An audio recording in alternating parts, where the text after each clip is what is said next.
Hey everyone, and welcome to my very first scary story video. I'm really excited to start this journey with you all, and I truly appreciate you stopping by. Today, I have one terrifying story that will send chills down your spine. Since this is my first video, your support means a lot. If you enjoy scary stories, make sure to like this video and subscribe to the channel. So, sit back, relax, and get ready for a chilling tale that you won't forget. Let's dive in. Found the listing online. Cheap rent, fully furnished, and close to work. It almost seemed too good to be true. The landlord, Mr. Thompson, was an older man who barely looked at me as one signed the lease. "It's a quiet place," he said. "Not many tenants. You'll like it." I moved in on a Friday. The apartment was small but cozy. 2 bedrooms, a tiny kitchen, and a living room with an outdated TV.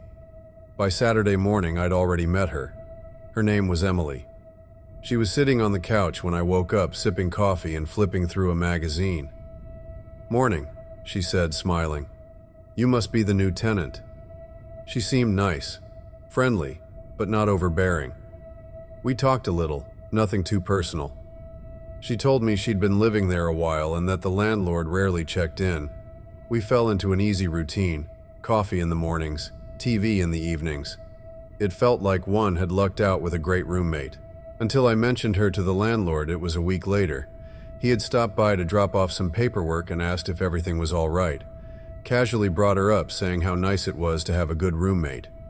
He frowned. "You're the only one on the lease." I let out a small laugh. "Yeah, but Emily's been here for a while, right?" His face didn't change. "No one's lived there for months." A cold, creeping feeling spread through my chest. "That's not possible. I talk to her every day." He gave me a strange look. "Are you sure?" Almost asked him to come inside to see for himself. But when I turned toward the apartment, the blinds were shut.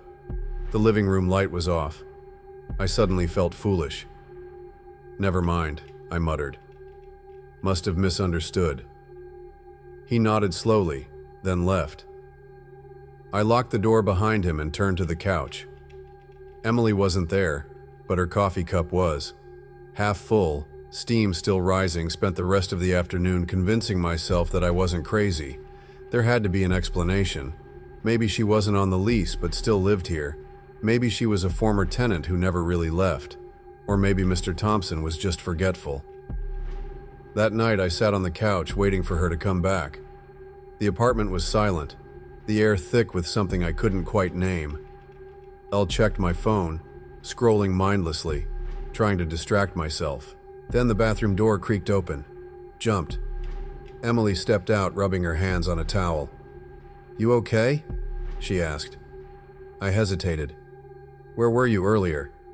She frowned. "What do you mean?" I swallowed hard. "When the landlord came by." "You weren't here." She tilted her head. "Was in my room, her room, the second bedroom. I had never gone in there. Something about it felt off, like it wasn't really meant to be mine." "Look," she said, sitting next to me. "I know this place is a little weird, but you'll get used to it." "Used to what?" She smiled, but there was something hollow about it. "Sharing." A shiver ran down my spine. I tried to shake it off, but when I glanced down at the coffee table, her cup was gone, never saw her move it. Couldn't sleep. I lay awake, staring at my ceiling, listening. The apartment was too quiet, like it was holding its breath. Then a soft knock. Sat up, heart pounding. It came from the second bedroom. Wasn't going to answer it, but my feet moved before I could stop them. I crossed the hall and pressed my ear to the door. Silence. I knocked once. "Emily?" Nothing. I turned the knob. The door swung open. The room was empty. No bed, no furniture, just a bare mattress on the floor, covered in dust. The air was thick, stale, like no one had stepped inside for years. I backed away slowly, but as I did, I caught something in the corner of my eye. A coffee cup, sitting in the middle of the floor. Emily's coffee cup. Then, the door slammed shut. And behind me, someone whispered my name, spun around so fast I nearly tripped over my own feet.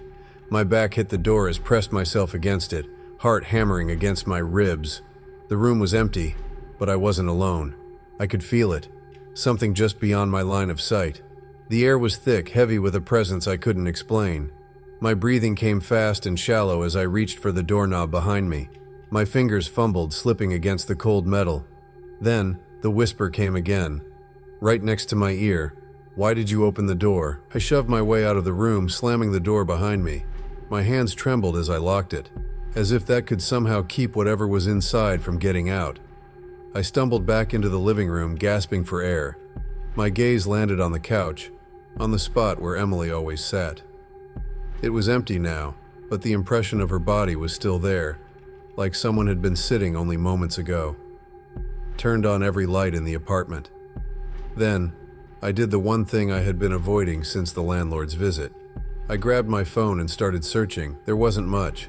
The apartment complex wasn't exactly famous, just an old building that had been through several owners. But then one found it, an old newspaper article from over a decade ago.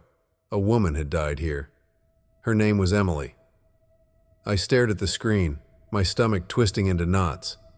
The article was brief, just a small blurb in the crime section. Emily Graves, 26, was found dead in her apartment after neighbors reported a foul odor. Authorities ruled it a tragic accident, though details remain unclear. I shut my phone off. My whole body was shaking. Wasn't crazy. Emily was real, but she wasn't alive. Needed to leave. Now. Grabbed my keys and bolted for the front door. My hands fumbled with the lock, my pulse pounding in my ears. But just as I twisted the knob, the TV turned on. Static filled the apartment, hissing and crackling. The screen flickered, shadows dancing across the walls. And there, in the reflection of the darkened screen, Emily. She stood behind me, her head tilted, her eyes dark and hollow. "Why are you leaving?" she whispered. My scream caught in my throat. The lights flickered. The air grew thick and cold. Then, the TV shut off, and she was gone.